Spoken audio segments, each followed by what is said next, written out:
বন্ধুত্বর ওজন বুঝস?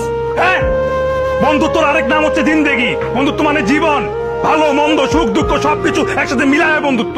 বন্ধুত্বের জন্য জান দেয়া যায়, জান নেওয়াও যায়। ও হচ্ছে আমার ভালো বন্ধু, সুখে দুঃখে সবসময় আমার পাশে ছিল। এই বন্ধুর কাছে আমি আবদার করছি, ওর লাগে দুষ্টামি করছি, ফাইজলামি করছি, কিলাইছি, গুছাইছি, লাইতেছি, কিন্তু যা করছি আমি করছি, কারণ আমি ওর বন্ধু।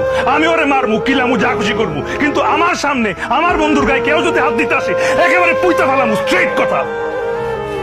আমার এই বন্ধু সবসময় আমার খোঁজ খবর নিছে, আমার জিজ্ঞেস করছে, বন্ধু তোর কি মন খারাপ, তোর কি ব্রেকআপ হয়েছে, তুই বিড়ি খাবি, চল বিরিয়ানির দোকানে যাই, বিরিয়ানি খাওয়াই, আমি বিল দিতেছি। আমার যখন ব্রেকআপ আমি ছাকা খায় উল্টাই ছিলাম, তখন সারাদিন আমি পিছিয়ে পিছিয়ে ঘুরছে, যাতে আমি কোনো কিছু উল্টা পাল্টা না করি। আমার মেয়ে ঘুরতে যেতে চাইছে, অনেক করে আমার মন ভালো করার চেষ্টা করছে। আমার বাবা মা যখন অসুস্থ তখন ও সবার আগে হাসপাতালে গেছে। আমার যখন টিউশনে তার টাকা নেই তখন মিলের টাকা বাঁচে আমার টাকা লোন দিছে। আর এই বন্ধুরে ফেলে আমি চলে যাবো? হ্যাঁ, আপনি তো বন্ধুত্ব ভ্যালুই বুঝলেন না, বন্ধুত্বর মর্মই বুঝলেন না আপনি। আমি এখান থেকে যাব, আমার বন্ধুরে নিয়ে যাব।